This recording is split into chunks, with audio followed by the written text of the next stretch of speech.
नमस्कार. IBN लोकमतमध्ये तुमचं स्वागत. उद्यापासून संसदेचं अधिवेशन पुन्हा एकदा सुरू होत आहे. संसदेचं हे विस्तारित अधिवेशन आहे आणि उद्या यामध्ये लोकपाल विधेयकाची चर्चा सुरू होणार आहे आणि त्याच वेळेला मुंबईमध्ये अण्णा हजारेंचं उपोषण सुद्धा सुरू होणार आहे. आपण आज दिवसभर वेगवेगळ्या पक्षांची काय मतं आहेत याबाबत हे जाणून घेण्याचा प्रयत्न करत आहोत.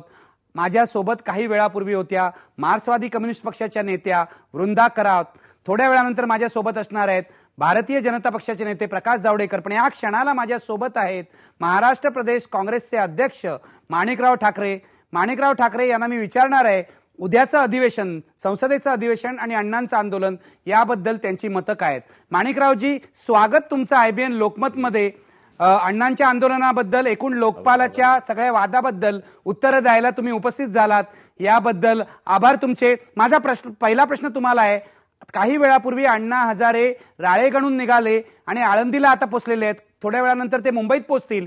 पण राळेगणून निघताना त्यांनी अशी घोषणा केली की उद्यापासून माझं उपोषण 3 दिवस होणार आहे, त्यानंतर जेल भरो आहे, पण 30 तारखेला मी दिल्लीला जाऊन सोनिया गांधी आणि राहुल गांधी यांच्या घरासमोर धरणं धरणार आहे लोकपालाच्या मागणीसाठी.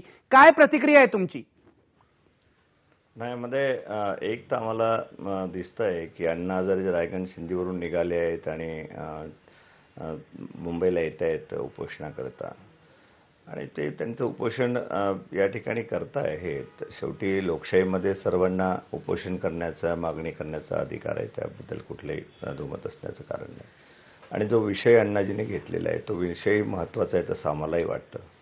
भ्रष्टाचारांच्या संदर्भामध्ये सर्वच जनतेचं एकमत आहे की सर्वांना भ्रष्टाचारांच्या याच्यामधून त्रास होतो आहेत, खालील जनतेपासून तर वरस्तरापर्यंत, आणि समूह नष्ट झाला पाहिजे याबद्दल कोणाचंही दुमत असण्याचं कारण नाही. तो विषय घेऊन अण्णाजी उपोषणाला बसतायत.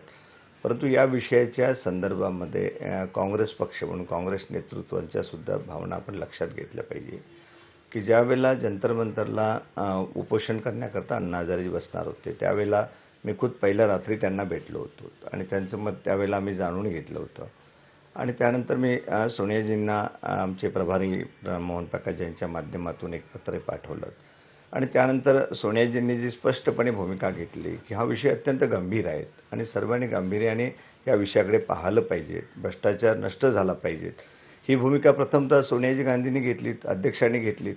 आणि त्यावेळेसपासून सगळा घटनाक्रम आपण पाहिला असेल, काँग्रेस पक्षाने या विषयापासून कधीही विरोध करण्याचा कधी प्रयत्न केला नाही. उलट या विषयाला अधिक मदत करण्यासाठी संसदेसमोर कसा येईल, सशक्त लोकपाल विधेयक कसं संसदेसमोर येईल, या दृष्टिकोनातूनच सातत्याने प्रयत्न केला.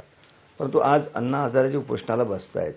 पार्लमेंटमध्ये 27, 28, 29 तारखेला चर्चा त्या ठिकाणी होत आहेत आणि चर्चेमधून संसदीय पद्धतीमध्ये काय नेमकं त्या ठिकाणी चर्चा झाली पाहिजे सर्वांना वाटतं आणि सगळ्यांची आपापली मतं मांडतील. काँग्रेसने सुद्धा भूमिका स्पष्ट केली आहे की मजबूत असं लोकपाल विधेयक यायला पाहिजे.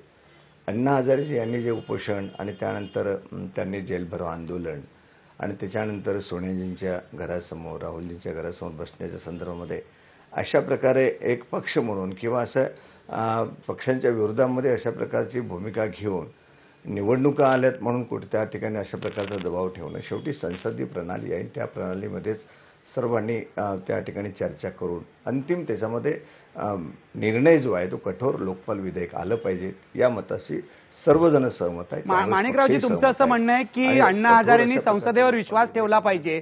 पण मला माणिकरावजी तुम्हाला असं विचारायचं आहे, प्रकारची पावलं उचललेली आहे. माणिकरावजी मला तुम्हाला असं विचारायचं आहे की अण्णांनी सोनिया गांधी आणि राहुल गांधी यांच्या घरासमोर बसण्याचं जाहीर केलंय, याचा काँग्रेस पक्ष कसा मुकाबला करणार?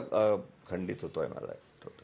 मी प्रश्न पुन्हा विचारतो माणिकरावजी, अण्णांनी सोनिया गांधी आणि राहुल गांधी यांच्या घरासमोर बसायचं जाहीर केलंय, काँग्रेस पक्ष याचा कसा मुकाबला करणार आहे?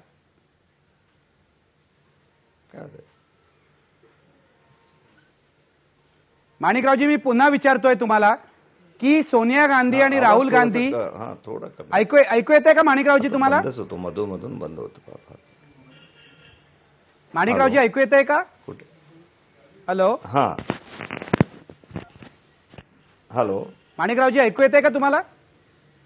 हा, आता ऐकू येतोय. अच्छा, माझा प्रश्न हा होता की सोनिया गांधी आणि राहुल गांधी यांच्या घरासमोर अण्णा हजारे बसणार आहेत, अशा प्रकारचं आंदोलन आजपर्यंत कोणी केलेलं नाही, कोणत्याही राजकीय पक्षाने केलेलं नाही. काँग्रेस पक्षाचा मुकाबला कसा करणार आहे?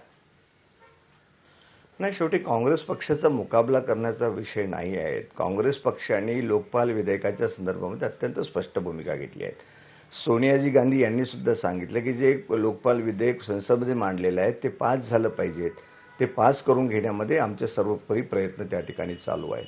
आणि एकाएकी अशा प्रकारची भूमिका त्या ठिकाणी मांडली असताना, संसदेसमोर त्या विषयावर चर्चा होत असताना फक्त काँग्रेसलाच टार्गेट त्या ठिकाणी करायचं आणि काँग्रेसच्या नेतृत्वाच्या पुढे अशा प्रकारचं घरासमोर बसणं किंवा तशा प्रकारच्या आंदोलनाची भाषा करणं किंवा काँग्रेसच्या विरोधामध्ये आम्ही आता 5 राज्यामध्ये प्रचार करणार, अशा प्रकारची भूमिका घेणं मला असं वाटतं की हे लोकशाहीला धरून नाही आहेत. शेवटी लोकशाहीचे आमचं संसद ही महत्त्वाची आहे आणि संसदेमध्ये या विषयावरची चर्चा होऊन त्या ठिकाणी जी काही चर्चा होईल ती आपण ती मान्य केली पाहिजेत. कशा पद्धतीने बिल असलं पाहिजे, काय नाही, एकदा अंतिम त्याला स्वरूप प्राप्त झाल्यानंतर ह्या सगळ्या गोष्टी लक्षात येईल. परंतु त्यापूर्वीच काहीतरी निवडणुकीमध्ये आम्ही प्रचार करू, अशा प्रकारची भूमिका घेणं तर मला असं वाटतं की योग्य नाही, ते लोकशाहीला धरून नाही.